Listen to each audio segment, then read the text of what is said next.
Damn. This is old. Almost 2 years old, bro. 3 years old now. I thought this was new. I was over here. Hell yeah, I'm going to show Keanu. Let me put him on real quick. That's four. Wait, it's 2024, bro. I know, dude. That's 3 years ago. Shoot. Hell. That's wild. Yeah, that song's fire, bro. All right, let's go ahead and get started, huh? Yo. All right, welcome everyone to the Unfiltered Talk podcast. This is your host, Alema Pilimai. Very blessed to have another guest here for episode 5, Keanu Tanuvasa. Let me pull up the stats real quick, bro. Dude, this past year was ridiculous, dude. No. Hold on, I screenshot it and saved it on my Google Sheets here. Let's see. Okay, so freshman year 2022, right? Mm-hmm. Got to play, I think, 4 games to keep the red shirt active. What 4 games were that? I think it was Arizona, Stanford. I think it was the bowl game because bowl games don't count. So I think I might have played 5. SUU. And I can't remember the other one. Colorado. There we go. Colorado, okay. Yep. Okay, that was when they were ass. That was when they were ass. Was that when they went like 1-12? Yeah, Gosh, you can see it on the field. They didn't even want to be there. That is sad, bro. Yeah. So, 2022, played freshman year, 3 tackles, 0.5 TFL. I hate how they do the stats for that, bro. It's like, if you were in on it, like, that's like... Just give it to me. Just give it to you, bro. You know what I mean? Yeah. They did that a lot with a lot of the guys at BYU, too. Like, they did, like, the 0.5 sacks or 0.5 TFLs. And it's, like, just kind of deflates the stats there, bro. Right. Let's see. 2 more stops in the regular season finale at Colorado. First career sack. Went for 3 yards during the Stanford win, K. And then 2023, obviously, I think, like... Okay, honestly, bro, like... This past year was like every freshman's dream. Like, you know what I mean? Like I think like the way your career is so far in terms of just like surface level is like kind of how I would have wanted my career to go, how a lot of freshmen would want their careers to go. You know, that redshirt year for development, and then to go into that redshirt sophomore year, like ready to contribute. Because I think you started all 13 games, right? Yeah. Yep. Yeah, I started this entire season. That was a blessing. Dude, freshman All-American, honorable mention, 27 tackles on the season, tying for 4th on the team, 6 TFLs, 2 sacks. Dude, that's wild, bro. How do you think, what are your overall thoughts on the 2023 season? It was a good opportunity to get my feet wet. I think it was just the beginning personally for me. But I agree. I think, you know, it's what you look forward to in trying to, in essence, get your feet wet. Yeah, I mean, do you think like that getting those games in 2022 kind of that introduction to college football helped with the confidence going into 2023? Absolutely. I figured out, you know, I came off my mission right then and I jumped into football and man, dude, you watched that 2022 season and I was all over the place. I remember my first play was against SUU and I was no technique at all, bro. Bro, I remember like my first, because I played defensive tackle. I switched like defensive end, defensive tackle, and my first game at defensive tackle was some like crappy team, bro. Mm-hmm. But like, I remember being in my 3-point stance, coming out and like gap integrity, and then slowly just losing ground. You know what I mean, bro? Like it's like those little things that you start to learn as you play more. That like these guys are just as strong, if not stronger than you. You know what I mean? Right. How do you feel like the strength program is at at Utah? We'll get into that after. I was about to say, we don't talk about those guys down south. The strength program at the University of Utah, man, it is incredible. I honestly don't think you could compare it to anywhere else. I've seen immense change in my own self. I mean, now we're back in another winter training. This will be my second winter training. And I feel as strong as ever. Like I've never been this strong in my life. How do they, when they measure strength, obviously it's based off of weight, but is it also like, do they do rep maxes as well? Mm-hmm. Are they doing like body comp tests? You know what I mean? Yeah. So we get body comp tests probably once every, 2 to 3 months, to see. And then we meet with our nutritionist to talk about that. But we never really do 1 rep maxes just because the danger of it. Yeah. So, I mean, recently we've been doing 5 rep maxes and then you can calculate off of that, what the 1 rep max should be. Right. Okay. That makes sense. Dang, we did a lot of 1 rep maxes at BYU. Let me tell you, bro, I can't tell you how many like squats, bro. Yeah. because I traditionally I'd not been super strong in squat, but like the last 2 years of my collegiate career, like I started to get a little bit stronger. But bro, once we got into like that 500 range, it was no, don't touch it, don't touch it, don't touch it, and then barely edging it out. You know what I mean? It just barely gets up. No, dude. I mean, those 1 rep maxes, man. I mean, obviously there's like sports science behind it, right? Yeah. Like the overall like benefit doesn't outweigh the risk, you know? Right. So let's get into some of these questions. So I have some that I've written myself, but there are also some that I feel like other people have asked, and I kind of implemented it because I wanted it to, wanted those to be included. So one of them is, this is actually a question that I asked Logan. He kind of shared an experience, but I asked him about how much trash talk goes on in the game between offensive linemen and defensive line. And if there's a story to share, go ahead and share it.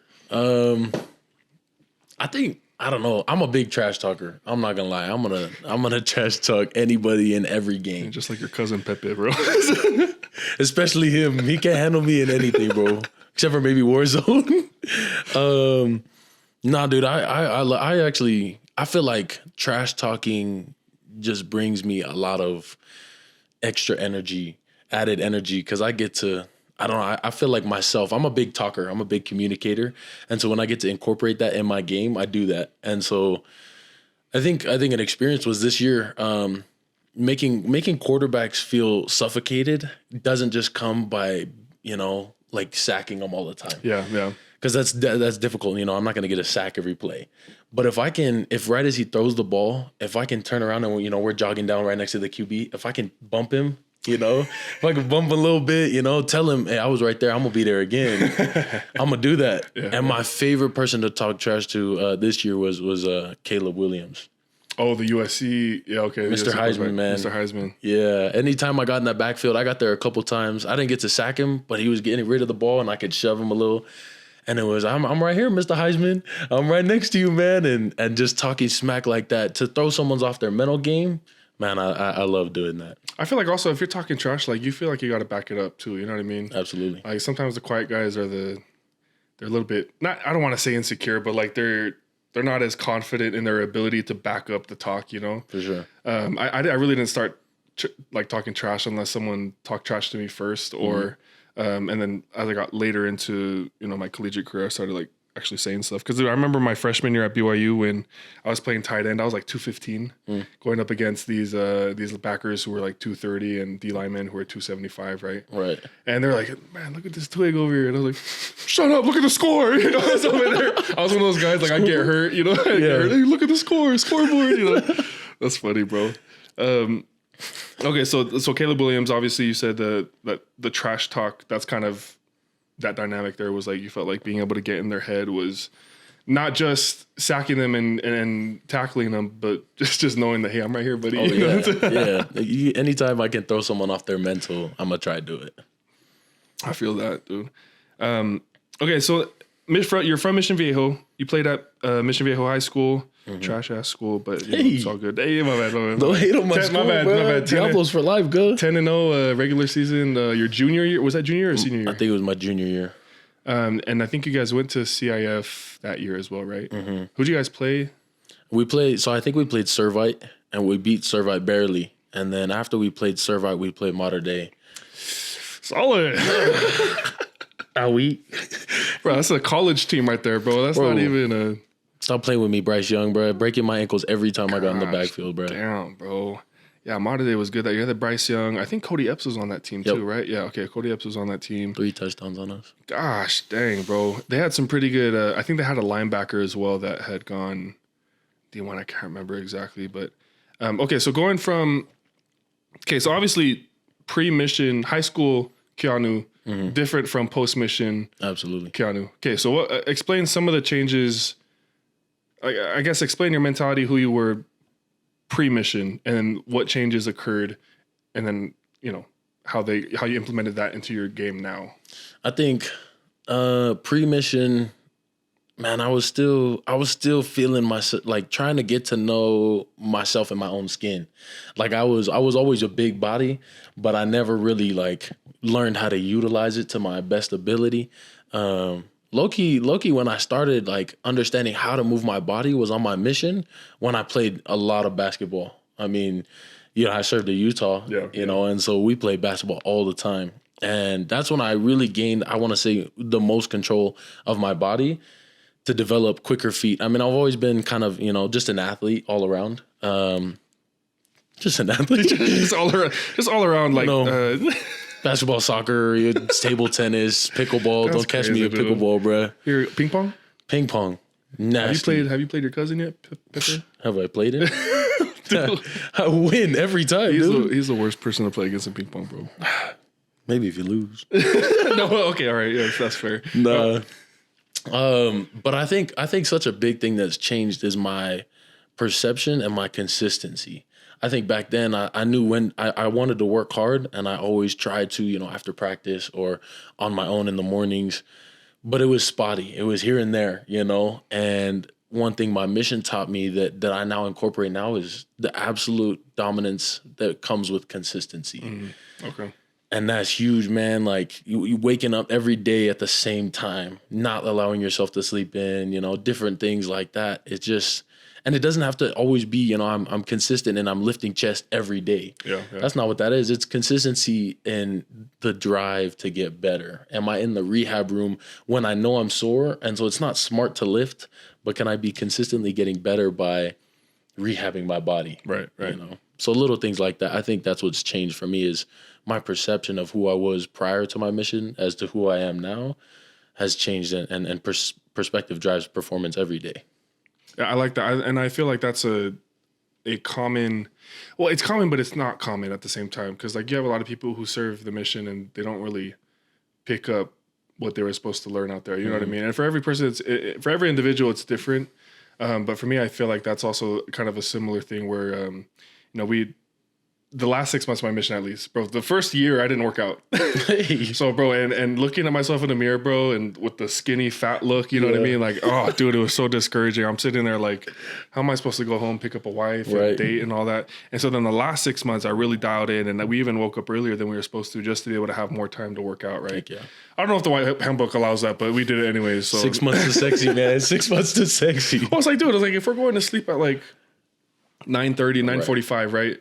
We finished writing in our journals, finished everything that we needed to do, and then woke up early to go work out with the cement concrete weights that we had over there, right? The ghetto. But that's like entering that mindset and having that schedule allows you to build that discipline or the discipline that you're supposed to have, right? Yeah. That's so I like that you shared that, bro. That's now was that something that was consistent throughout your entire mission, or do you feel like that there was times where you were better at it than you were before?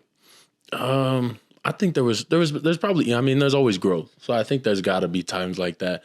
But I had to say, man, I think I was the most consistent I've ever been on the mission. And I think that's because the Lord helped me to stay consistent.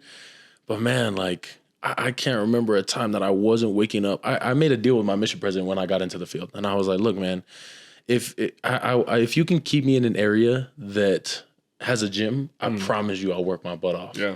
And he did that. He kept me always in an area that I could go to the gym working. And I was always at the gym in the morning, but then I would always keep my promise, and I was always working throughout the day. So I think the Lord blessing me to be consistent for sure. Damn, that's crazy. That's dope. I love mission presidents that are able to not like compromise their values, but they're able to work with you. You know what I mean? Like mission presidents, they're not your boss, right? But they are there to help develop you, help teach you, right? And that relationship is really special there. Absolutely. Okay, so obviously we've talked about kind of your high school experience and then kind of the things that you've developed afterwards, post-mission. Now looking at Utah, right? Mm-hmm. The decision to commit to Utah, to go there, what kind of led into that decision? I think initially it was after, the Lord and stuff and taking into consideration those things, it was who do they develop most? And you look at all their history of defensive linemen that they've put in the league, and it's like, I can't resist seeing the developmental habits that they have with my position. Yeah. And I gotta go there, man. I at the time it was Coach Pauha, and I was, I loved our relationship, and now it's Coach Luther Ellis, and man, I'm connected with that guy heavily. And so Ballers, bro. Both of them. Baller. Ballers. They was both mean, bro. And so because of that, like I saw that. I saw, my degree that I wanted, and I saw the family connection, dude. I mean, that was huge for me. And I still feel it. That's the thing. Is you can see things on a visit, and then when you get there, it's like, where did that go? Yeah. But to be able to be at the U and to see it and feel it, and now 2.5, 3, 4 years later, feel it still there. That's huge, man. And then that's something I feel like is lost with a lot of schools that you go to. Like I went on my 2016 I went on my official visit to Utah.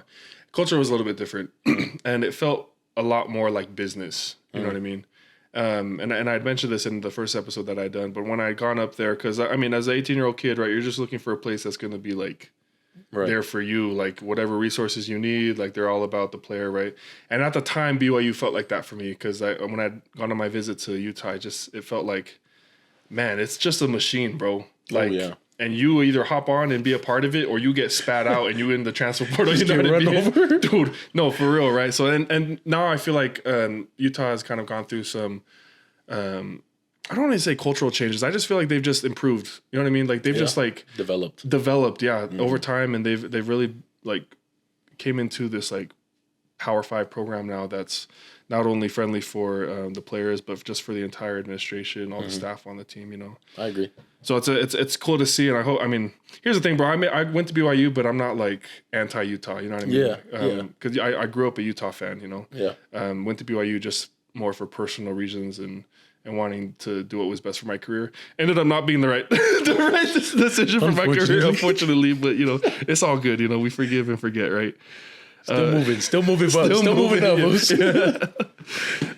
Okay, so this was actually a fan question, but I included it in this segment of the podcast. So, who's the best? And I'll phrase this carefully. Who's the best pass rusher? Either ability, and then who's just a natural, just like fluid, smooth rusher? On our entire D line or in the D tackle room? We'll go entire D line. Okay, I think entire D line would be good. I love my D tackles, but I'm gonna claim that one if we were going to the tackle room. I seen the Protect Trenches video, bro. I was like, damn, like the little. the little panic spin. I know. Bro, that was like my third move, bro. I swear. I was fighting on the guard, and then the freaking center came over, and I was like already off balance, and then I just threw it, bro. And I was like, wow, wide ass open, bro. Whatever works, man. Dang. Best pass rusher. Dang. I love my dude Logan, and I think Logan is just. I think Logan's worked hard to be where he's at, but I have to attribute some of that to like he's just a twitchy animal, bro. Yeah. That dude is twitchy, man. The way he just sets up his moves, and you see him even in just pass rush drills. When the offensive lineman isn't even moving, it just moves twitchy. And we can try and copy that and train to develop that, but if he's blessed with that, man. But overall, if I was going to go with someone other than Logan, I'd go with Connor O'Toole. Oh, okay, Connor. Yeah. A wide receiver made the end. Dang, dude, that is a crazy combo right there, bro. Just fast and work ethic like nobody else, bro. Yeah. So would you say he just has a bag like with moves, or is it just athletic ability and he's just more athletic than most tackles? I think he's definitely more athletic than most tackles, bro. I mean, he was a receiver. He got recruited my year, 2020, as a receiver. And then they moved him to DN. And you have a DN speed rushing that edge, dude. Damn, bro. Sorry for you tackles, but you're not catching him. For real. But he's also developed. I mean, he does have a bag for sure, and I see it all the time. So he's nasty, man. Yeah. I talked with Logan about kind of the chess game between tackles and pass rushers. So I have a I don't know if you know him, Sam Baker, but he was my mentor back in California, and he played offensive tackle. Coach Baker. Yeah, Coach Baker, right? Yeah. You know Coach Baker. Okay, yeah, you're right. Yeah. But he always talked about that chess game. Like, you have to, the first 3 quarters is setting him up for the fourth quarter. You know what I mean? You set him up with power. You show them that you got the power, and then you set up power with some sort of counter. Then you give them speed, right? Right. And then once you get to the fourth quarter, tackles over there. All right, I don't know what this guy's doing. Right. I'm just gonna just watch it. Right. How for you? What's your strategy going into a game? After the game plan, after you know who the personnel is, what's the game plan for you look like? So I'm definitely.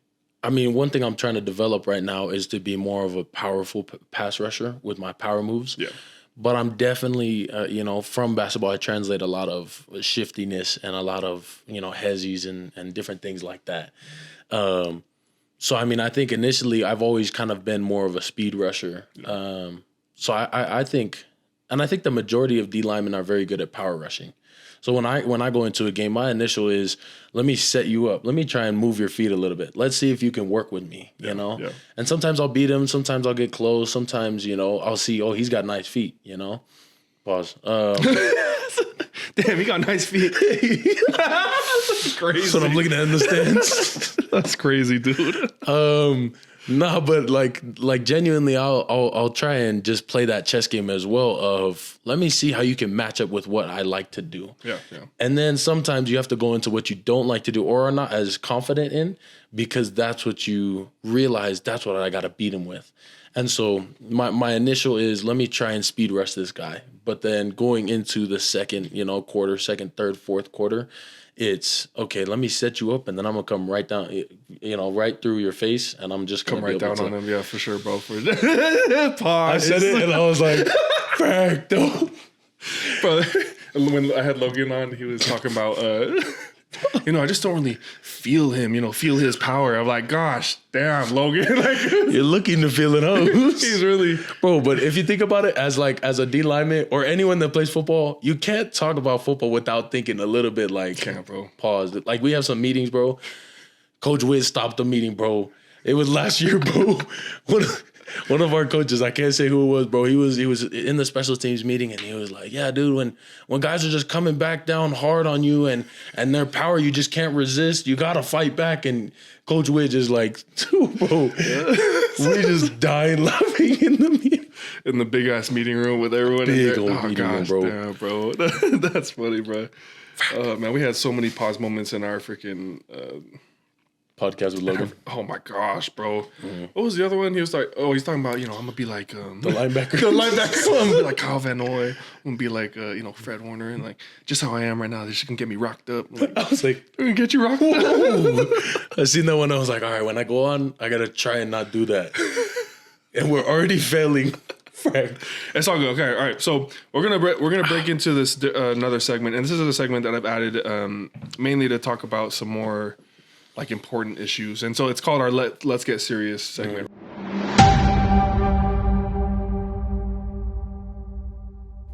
So the first question in the Let's Get Serious segment, it talks about, my question to you is, how have your mission experiences shaped your view of life and then football? Man, I served in Provo, so it's a different mission than most people, There was a point in my mission where I was covering 76 YSA wards on me and my companion. Damn, bro. So, I mean, Fast Sunday was the worst. Prospecting every time. Oh, my goodness. Yeah, dude, I know how it goes, bro. Flirt to Convert, chapter 13, bro. Chapter 13. Crazy, dude. It worked a few times. Yeah. Mainly for my companions, not for me. It never worked for me. But I think my mission... taught me diligence, bro. Like, diligence is different than just consistency, you know? And that's the cool thing about learning these, different tactics and ways of life is when you learn about diligence, it's like being tenaciously persistent, which are another two, kind of deeper words. But if you actually analyze them, there's a certain level of heart, passion, and focus that you put into diligence that you don't put into any other word. And so, I learned a lot of diligence, and you just had to be consistent, and you had to keep being direct with where you put your energy, because you could waste a lot of time on a mission if you're just trying to do everything. Yeah.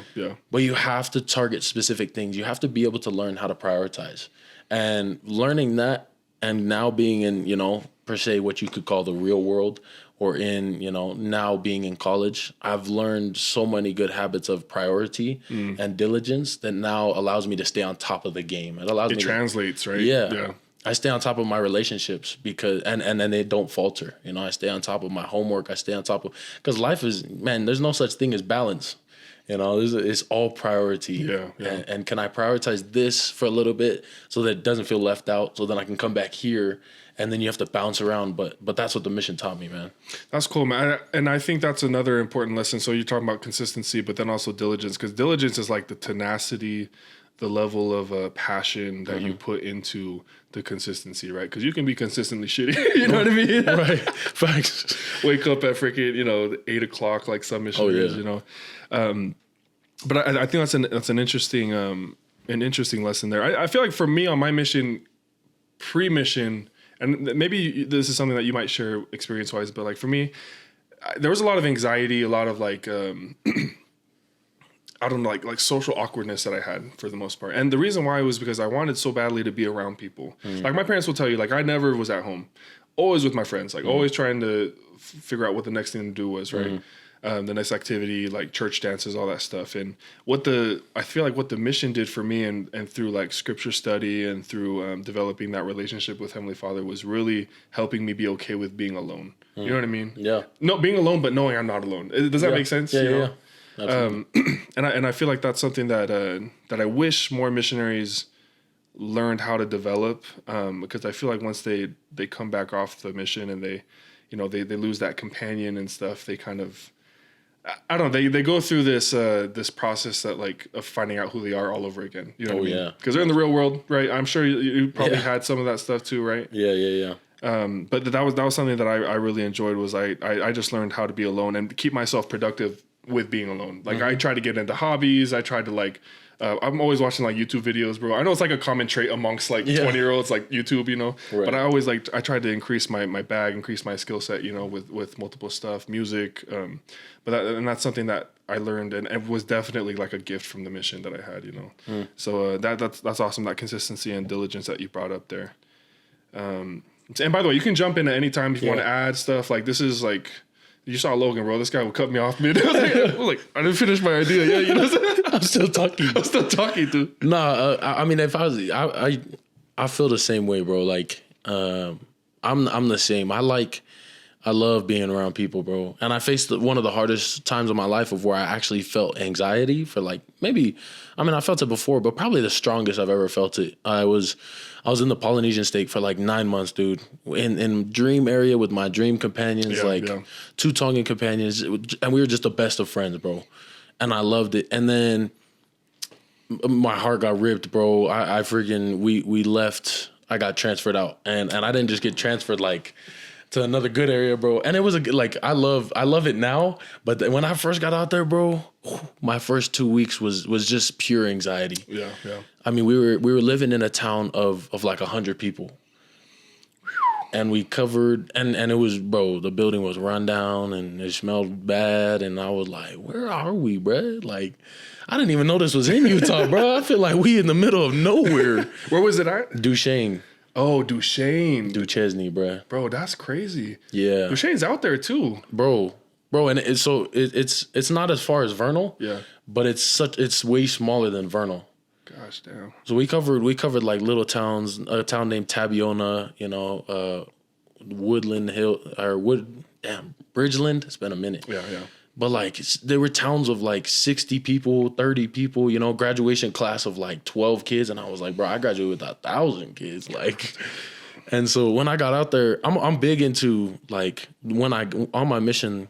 Like I learned when I was alone that I needed to write things out sometimes to get it off my chest. Because if I didn't have people to talk to, everything was getting dark in my mind and I was just lost. Yeah. And that's when that anxiety kicked in. And that's when I wrote like this prayer, just this little message of relief and release for myself to get it out. And like, it was huge because I just wrote, in the title, I titled it Eyes to See Through Anxiety. And that was huge for me because, I mean, I grew so much in that point that I started to see things that I never saw before. I started to value what the sun looked like, the sunsets, because I didn't have those people that I was connected to. Yeah. And then I started to connect with those people. I started seeing all the wildlife. I started to see how beautiful Utah was. And I was like, bro, like, sometimes you just need to take a step back. Sometimes anxiety is real, man. But if you can look with a bigger perspective at things, it'll calm you down, man. Everything will be all right. You just got to realize that sometimes. You know what's funny? And you brought up like being able to take those small joys. You know what I mean? So in addiction, like essentially what addiction is like when the narrowing of things that give you that dopamine boost, right? Mm-hmm. And the thing that most like clinicians and doctors will say with addiction is that you have to like broaden that dopamine like spectrum. Yeah. So like find joy in other things besides just the one thing that you're addicted to. And so I feel like with anxiety, it's kind of a similar principle with like, you got to be able to find things and find joy in them, even if it's hard. You know what I mean? Like, I mean, for me, I feel like when it came to my social anxiety that I felt or experienced, I had to find ways to build my confidence, and I built my confidence by being more knowledgeable, by increasing my skill set in things. Yeah. And I'm not saying that I'm like the jack of all trades or anything, right? But ping pong, basketball, football, volleyball, tennis. No, but it really was like I just wanted to learn more, just so that I felt like I could engage in any conversation that if I needed to, right? Yeah. It even got to the point where like I was having conversations with like these guys who were majoring in like quantum physics, like and just like crazy topics, right? Yeah. But these were things that I was genuinely interested in because I wanted to be able to converse, right? Right. But if I didn't have that chance, it wasn't like I was sitting over there like, oh, like I need to talk to someone. You know what I mean? Yeah. It was still it was more for my own personal development that I fell in love with, and I feel like I wish more people found that, because I think that would erase a lot of, if not erase, at least help them overcome those problems, right? Depression, anxiety, right? Yeah. But going into kind of like your college experience so far, what is it about the University of Utah, whether it's the location, the people, what is it that Utah gets right that you feel like you just have fallen in love with so far? I think personally, I've fallen in love with the consistent desire to change and be better. That's all who I am. My life, I try to just pride myself on putting myself in uncomfortable positions because that's what's gonna make me grow. And I love. I listen to motivational speakers. You like to, study and talk to those people. A big thing for me is I'll listen to David Goggins, Jocko Willink, all those guys. And because, I'd love to one day be a motivational speaker. That's one thing that I pride myself on is my communication skills. Yeah. And so from that is, man, I've listened to them, and David Goggins talks about callousing your mind, and what that is constantly putting yourself in situations that you're forced to grow. That's honestly the culture at the University of Utah, bro. Like, people just, and I can't ultimately speak for all of campus. Yeah. But I can speak for the team, and I can speak for my boys, and we're all trying to just get a little bit better each day, and that comes from the head down, dude. Yeah. You look at Coach Witt, and he comes into meetings dripping sweat, and I walk in through the weight room to go weigh in, and I'm like, dude, that's an old man freaking squatting that much, benching that much, and I'm like. But that culture is not just invited for us to do. It's lived and exemplified by them, and that's something that I'm not sure is everywhere. Yeah. And if that was everywhere, then I think every program would be pretty even. But because we're climbing the ranks and we're one of the more top teams now, it's prevalent that culture is what is huge, and to me that's so attractive to me. Yeah, and I think it follows a principle that I learned on my mission about leaders and managers.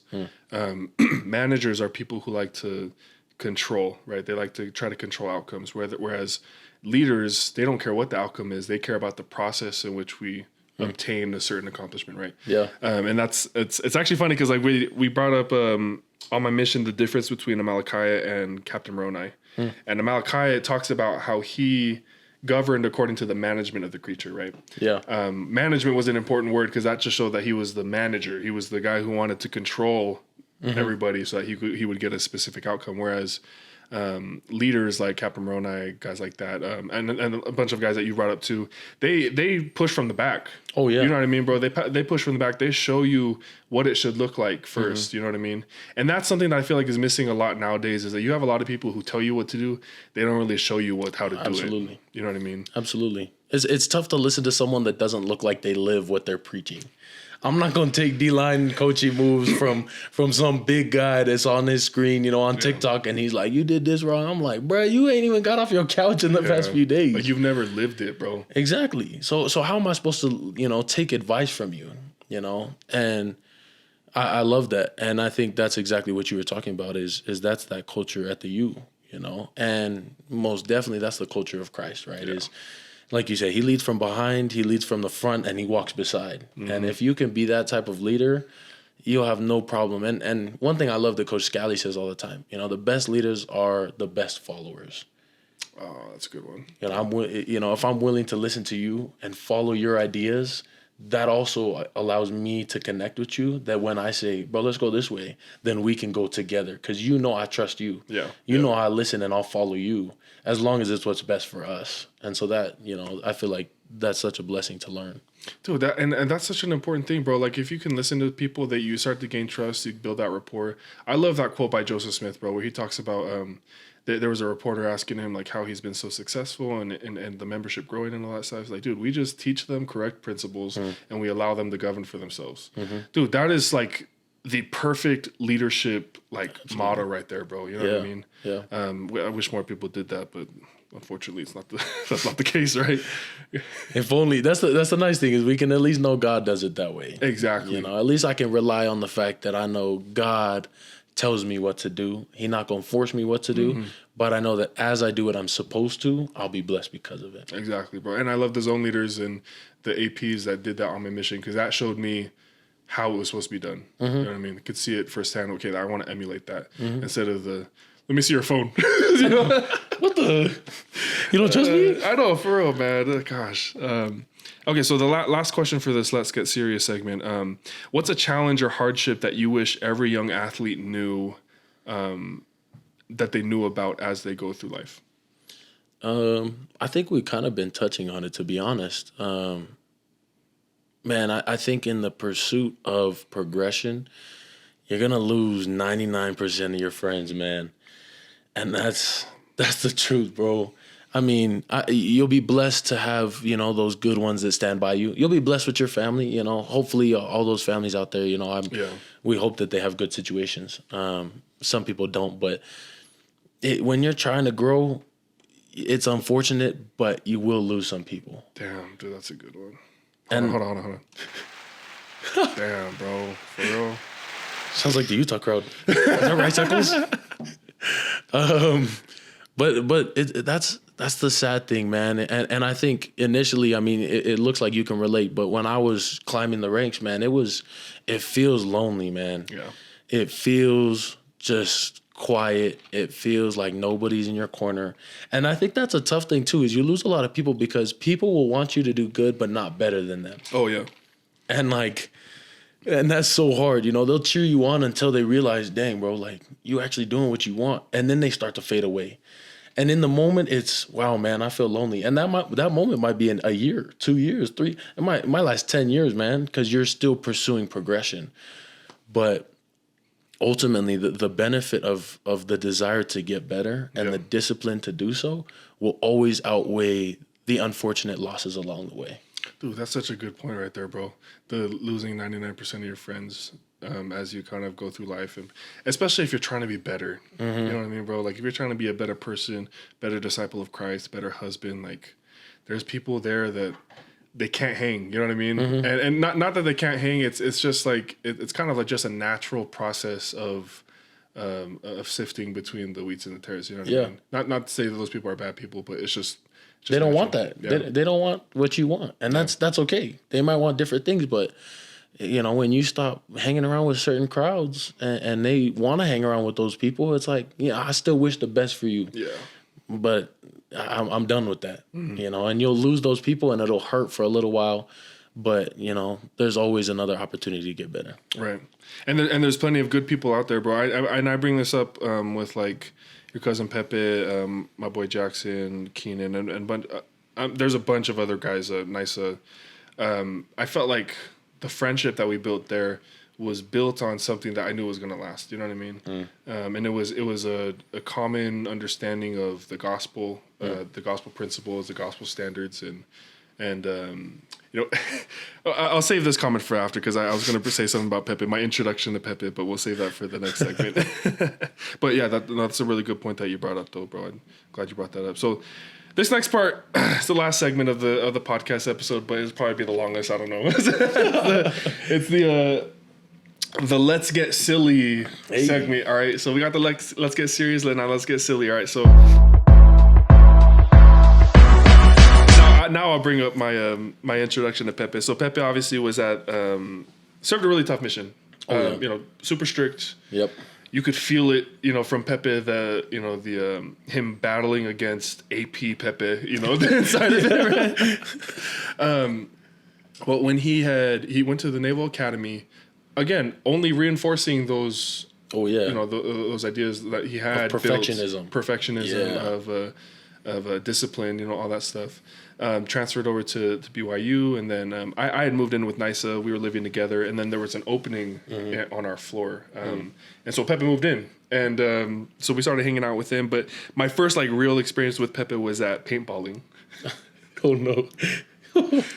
So obviously he's at the Naval Academy, right? They're teaching him like battle strategies, bro. Just like don't break, you know, bend, don't break. And this guy, bro, soon as the whistle blows for that first round, he's just gone.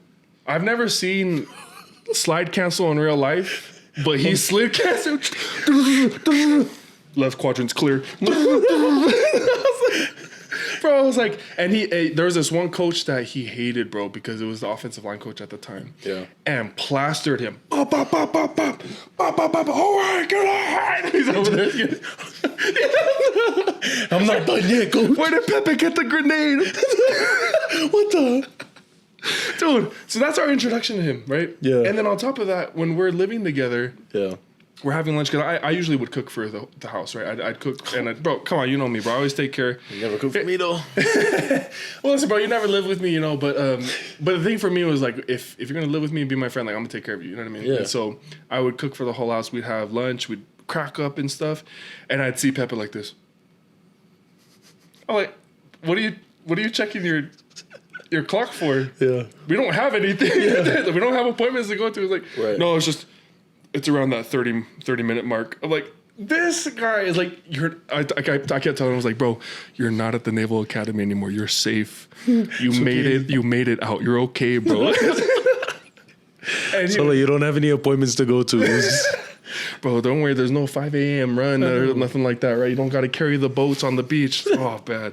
Chill. Crack up, dude. But that was my first like introduction to Pepe, who he was, and it's just funny, bro, how things have developed, like our friendship, but then also like with my other friends too, bro. Like, gosh, dude, like what used to be uncomfortable to talk about then, we could pretty much talk about anything now, bro. That's awesome. You know what I mean? That's awesome, bro. I swear, one of my earliest memories, like not earliest, but some of the funnest times, you know, I've had with Pepe. And the one that comes to mind, speaking of this dude freaking running everything in gun games, bro. Like, back then, the game on, I think it was PlayStation 3 or something. Yeah. Bro, 007.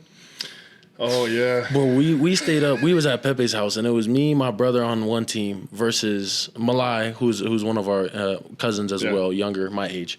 And it was Malai and Pepe. And, bro, like, we were like, okay, we can do, you know.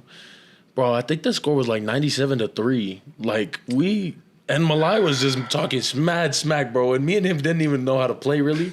But Pepe was like running around the map, bro, in the game. And he knew exactly where we were spawning, bro. I was like, can we put the screen divisor?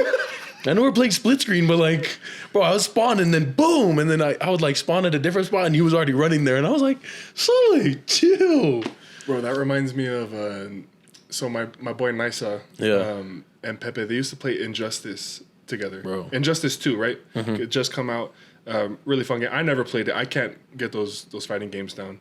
But they're playing against each other, and our girlfriends are over. Right? At the time, our now wives were over. So Tosh and Kaz were there, and Pepe and Nisa are just going at it. And you hear Kaz, "Yeah, go Nisa."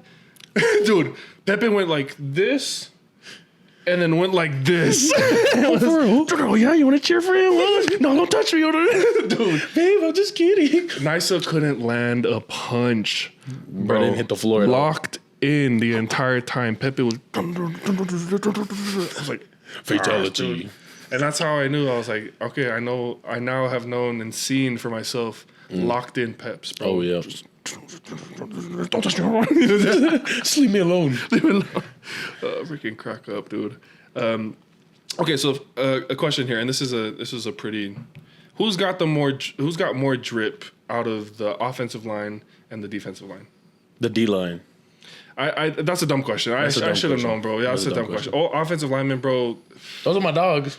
Dogs. I mean, I love them, but nah, you're not messing with us. What is it about offensive linemen that they just have like the same outfits, bro? Same style. It's the free gear. Like, bro, I had to learn. I had to learn after my first year, bro. You gotta put on some other clothes, bro. Stop wearing like everywhere you go. Do you play for Utah football, Mister? Excuse me, sir. I'm like, bro, I'm tired of. Like, just that's why I'm like, bro, I can't. I talked to Logan. I was like, bro, I'm not wearing Utah gear. Like, I love my team, but bro, like, you already know I'm identified with them. I don't gotta tell the whole world everywhere I go. Yeah. And so I think that's the problem. Some, we got some good dressing O-line, but bro, some of them just same sweatshirt, same short. I'm like, bro, you wore that like 4 days ago, and I know it's not washed. Yeah, change it up, bro. Like. It's the free gear though. It really is. Yeah. Bro. I mean, I went through a phase where I started wearing a lot of that stuff, but it was mainly because we was broke. So like, we didn't have money. Yeah. But at the same time, try to change it up a little bit. Wear some other Nike gear. Wear some other designer shirts and stuff. That's so true, bro. And I hope Spencer doesn't get offended by that, but it's just a fact, bro. It happens. Okay, so one of the fan questions: is Spencer Fano really the leader of the Citadel? What? I don't know what the Citadel is.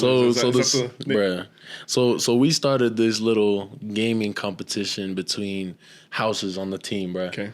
And the Citadel is our house. Okay. So in Fortnite, one of the seasons ago, I can't remember. I play, but I'm not a big fanatic. And so there was a spot called the Citadel in there, bro. And me and us four, we'd always land there. We wouldn't go anywhere else on the map but the Citadel, bruh. And we stand on business over there. Hands. Straight hands, bro.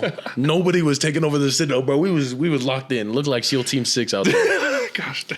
And then we have our house, and then we have another house of boys that all play as well. And they're on like Shermwood Avenue in Salt Lake. They call themselves Shermhood.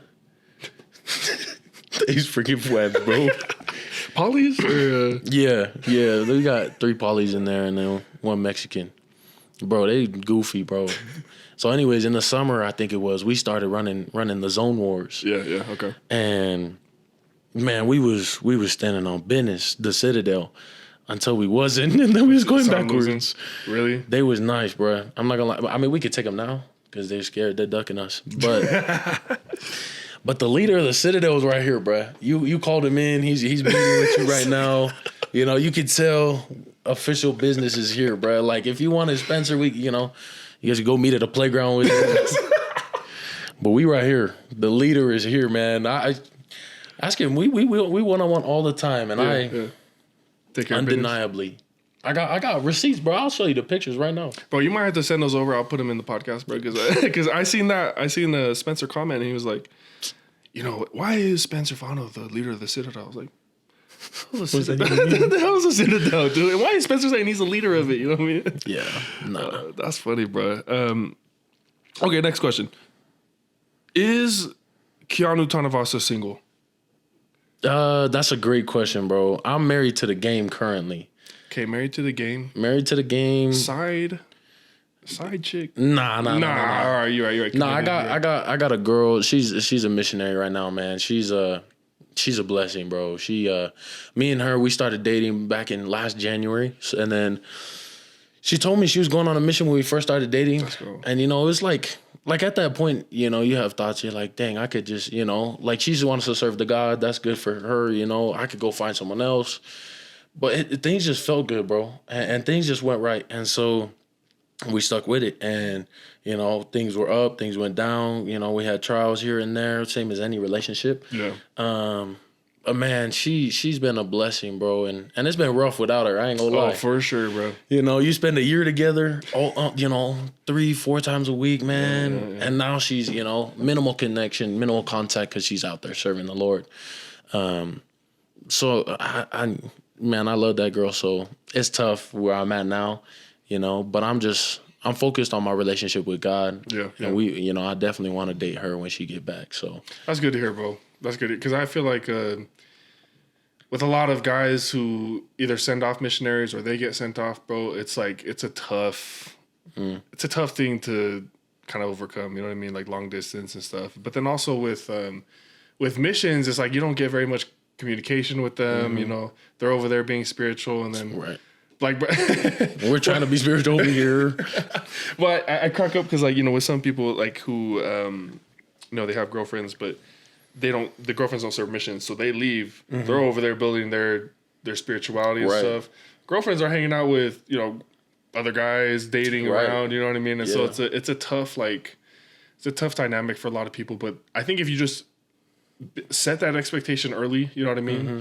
and know that you're going to be like committed to them. But I mean, I think the biggest thing is you know, we just locked in on Jesus, bro. Yes, he's gonna set me up like, and she knows that too. And that's the cool thing is he's gonna take care of us regardless of if it's us or if it's someone else. Yep. And I believe that, and so you know, I don't gotta worry. And I just right now it's just let me get. I told, you know, everybody this. I'll tell everybody this is. I'm trying to get married, you know, before I go to the league at some point, which could be next year, could be 2 years, could be 3 years. Yeah. Ultimately, I'm not ready right now, and I need to get ready. And you know, and that's a process. It's not gonna, you know, I'm not gonna be ready in like 2 months. Yeah. And that's why it's like she's getting closer with Jesus Christ, and now I have time to get ready into the man I want to be, you know, and so prioritizing, you know, everything and learning how to balance football and spiritual and a relationship like that. And I got that time now for 18 months. Like, bro, I can't imagine it a better way, to be honest. It's rough, but man. Did she just leave? Yeah. Damn. She's been out for like a month and a week. Damn. A week? No, that's for real, Ali, bro. Yeah, but going back to your point, though, like getting yourself ready, bro, like when my wife and I were dating, you know what's funny? She'll tell everyone, like, oh, I know. Like she knew she wanted to marry me like as soon as she met me. Like that first night that we hung out, you know. Yeah. I mean midday, not night. But she knew right away. And when she would ask me, I'd be like, you know, I really liked you, and I knew that I wanted to hang out with you more. And we did. Like we never left each other's side after that. But and I always tell her like, but that doesn't mean like I didn't want to marry you. Like it's just I knew that I liked you. I wanted to be around you. Yeah. It wasn't until I took her to the temple for the first time to do baptisms for the dead, and we went together. Yeah. That was like what really solidified the prompting, the confirmation that hey, this is going to be my eternal companion. You know what I mean? That's tight. And that was what was that like? We started dating late August. We became official in September. September, October, November, and then December we started going to the temple together to do baptisms for the dead. And that's when I knew for sure. I was like, hey, like this is arranged by God, you know what I mean? Yeah.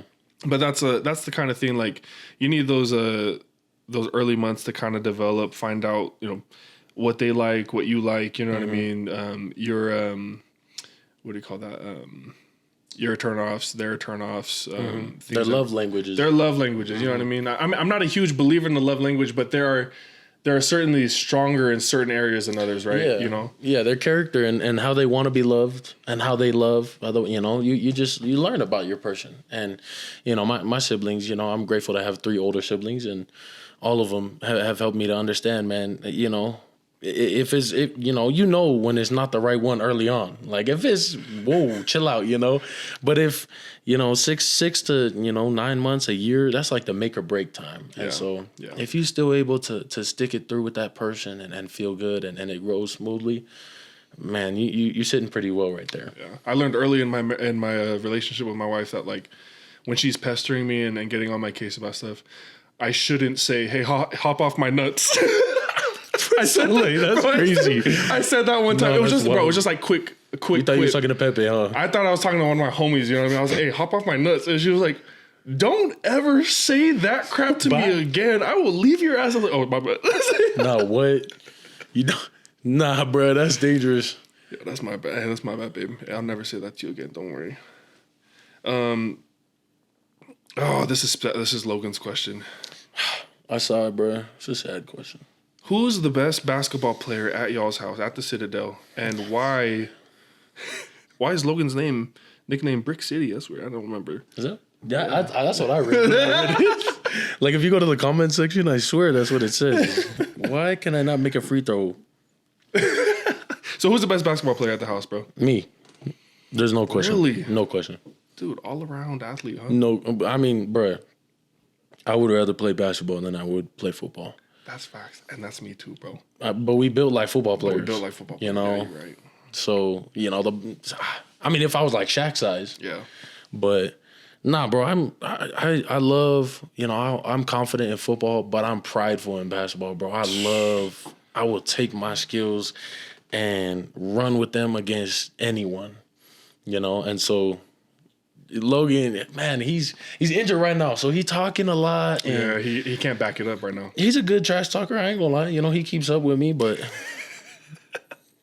sometimes you just gotta stop talking and be about that action. Be about that action. I'm just waiting for him to get ready so we can have our one-on-one. It's raps, bro. Hopefully I don't hurt it for the next season.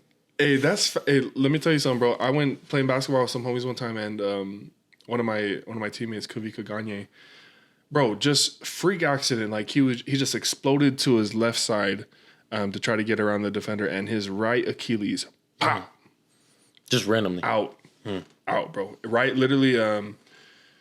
What was that? Right before fall camp, bro. Popped out for the season, and didn't really recover enough to play fully for the next season. That's a tough.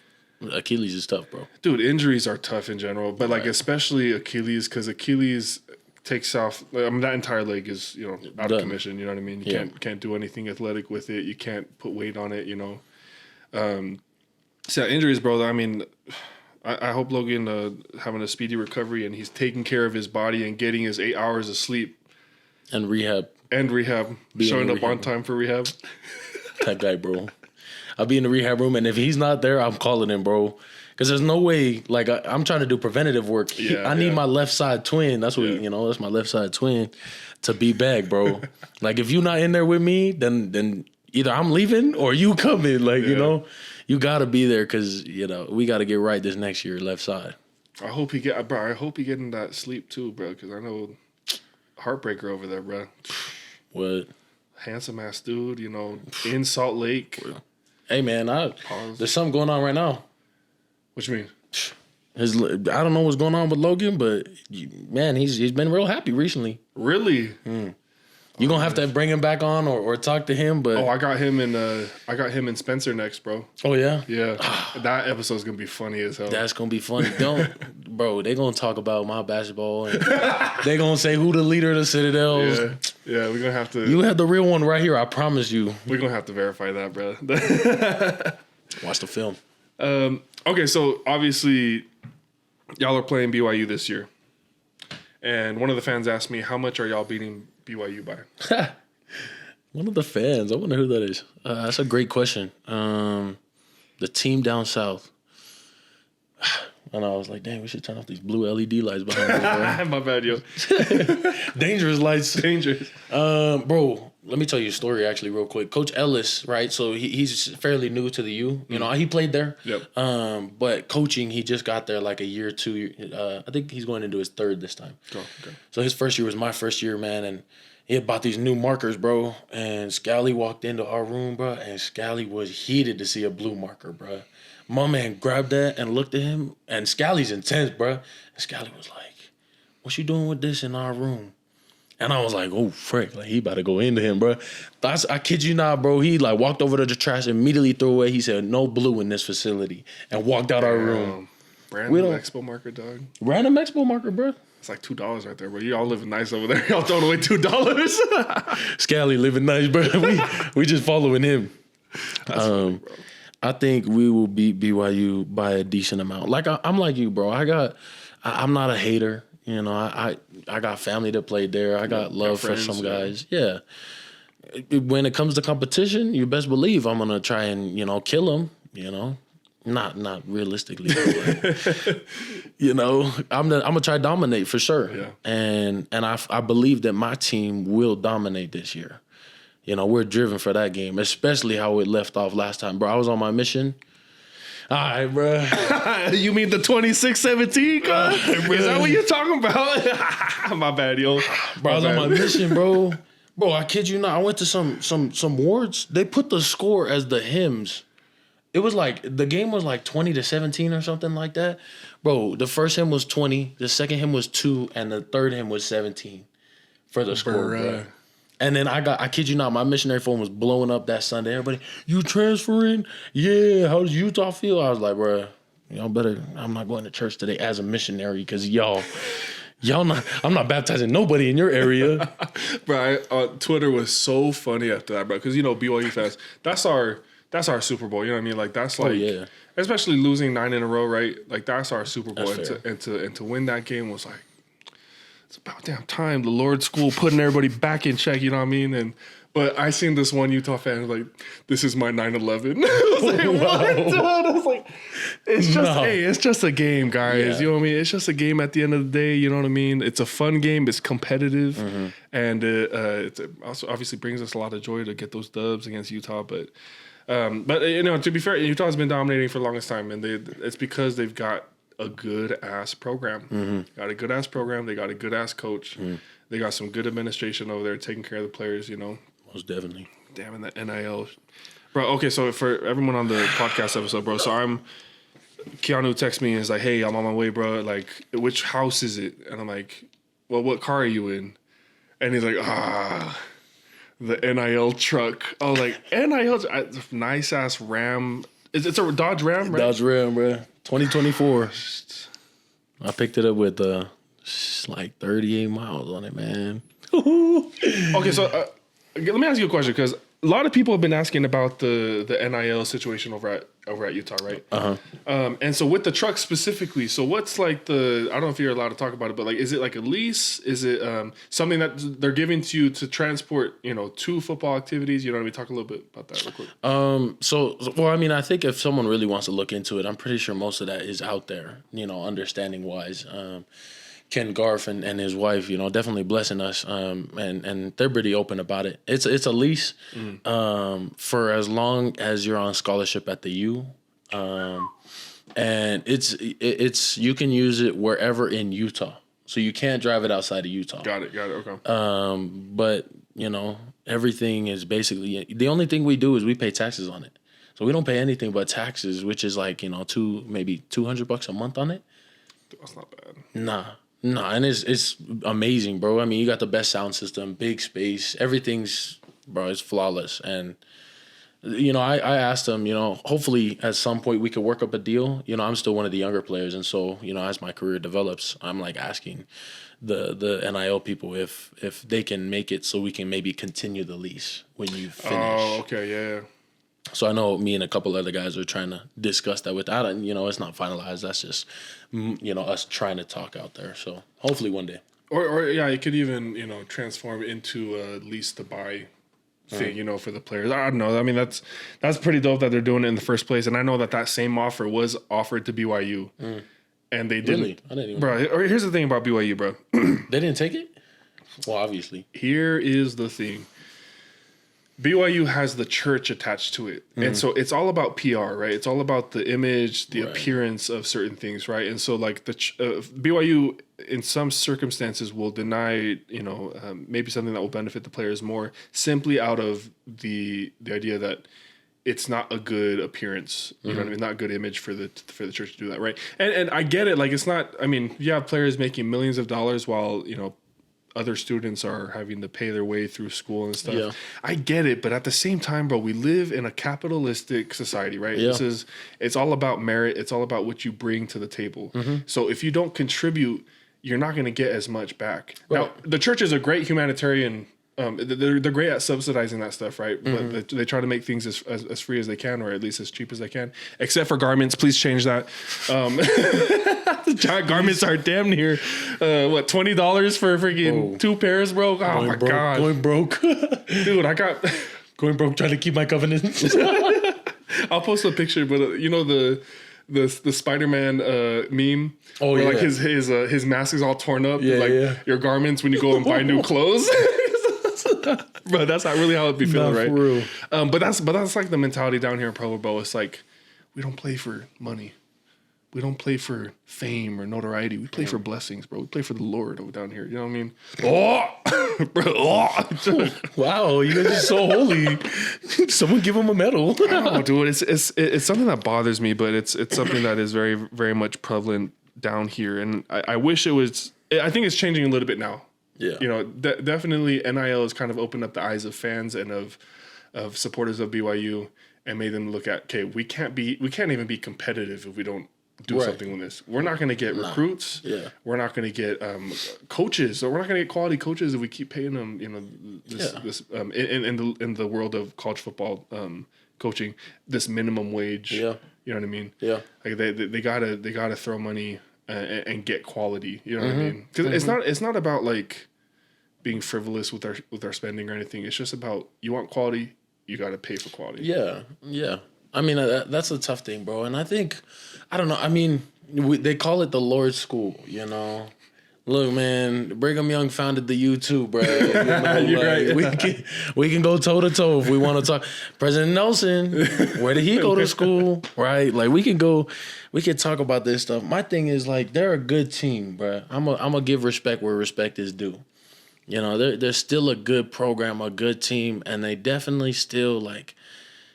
I know you got to keep an image of the church, but sometimes, bro, like when I went to church and the score was up there, bro, you got to separate church and sports, bro. It's two different things, man. Yeah. And so I don't know what it looks like at the school. I don't know, you know, anything the church does, you know, I'll stand behind. But, yeah, man, I don't know. That's a tough situation for those players. Yeah. And I feel bad for them because, you know, we had some guys with the collective down here. Because here's the thing, like, if you're going to conflate church and sports, then let it be a really good representation of what the church stands for. You know what I mean?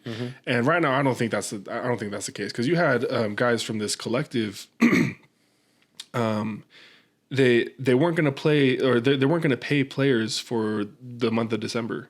They weren't going to pay them, and that's like a few grand per player. You know what I mean? And that's stuff that money that they're depending on is stuff for bills and maybe there's an outlier where, you know, a player is just wanting to rack up his money. You know what I mean? But I don't think that's the case for a lot of the BYU players. But they were going to pay. Players had to come in and fight for money. To fight for money, basically, and say, hey, this is in our contract. You got to pay us. You know, and that's not being selfish. That's just keeping somebody accountable. That's their word, bro. That's what I'm saying. You know what I mean? And I think that there was a similar situation at the U with the offensive linemen, right, where they threatened to sit out, I think, until they got paid. Is that correct? I can't remember. It maybe before me. Okay. I don't know. It might have been before, but they had threatened to sit out of the bowl game. And for me, bro, look, I'm very much a supporter of the players, because I know how the struggle of like being broke, not having money, and so now to have this platform where you can get money, bro, like absolutely, it's kind of tight. Yeah, I mean, it's dope.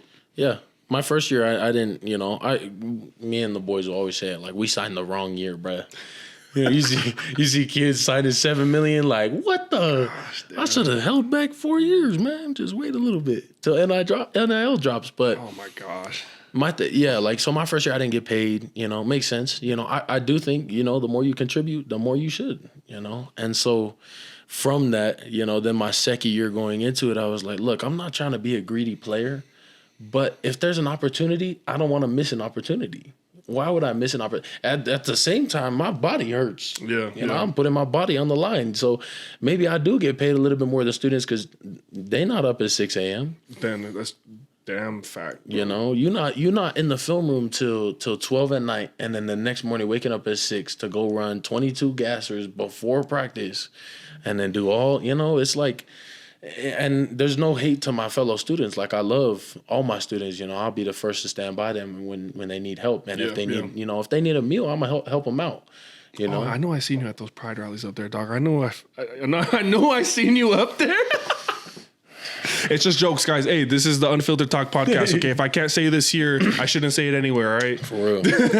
Hey, man, I got God's love for everybody on this earth, man. Yes, sir. Dude. To each their own. You know, just don't come after me.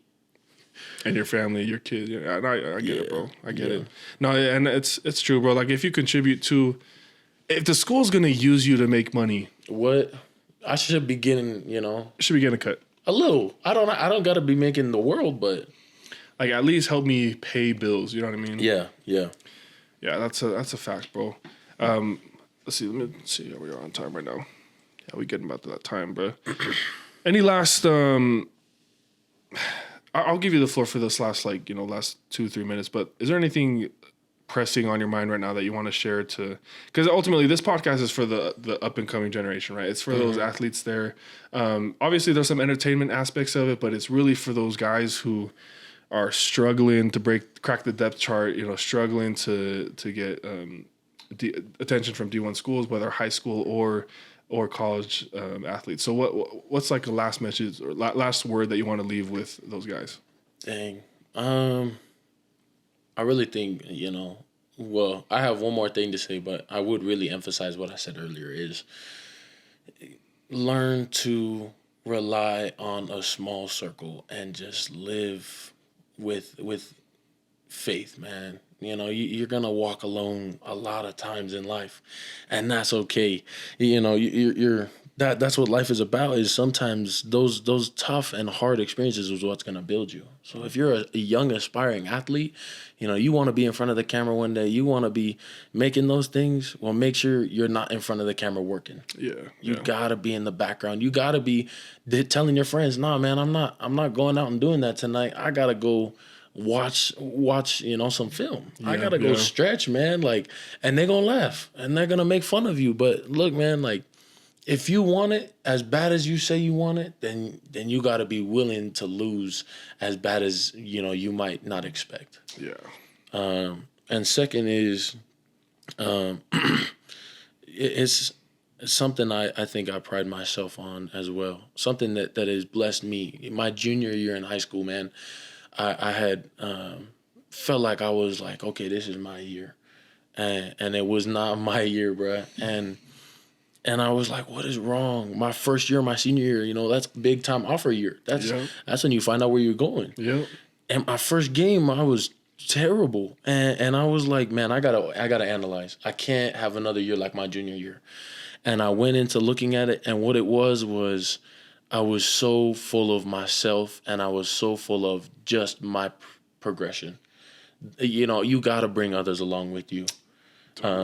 If you know, we had a good team, we had a good D line, and if they got the sack before me, it was, dang, I should have had that. Yeah. And it changed after that game. After that first game, it was, heck yeah, bro, good for you. You know, God bless you. You know, I'm gonna go celebrate with you. I'm gonna jump with you. I'm gonna tell you how amazing you are, because, you know, you need that. And in return, how much I grew was immense. Yeah. My game from game one turned around, and that senior year, man, it was amazing. And I carry that with me now, bro. Like, I loved seeing all of my teammates. I love them all posting, and I love reposting. Yeah. And I realized this year, man, it was, I made a post that was strictly me, you know, dapping up, high-fiving, hugging my other teammates. It's not about me.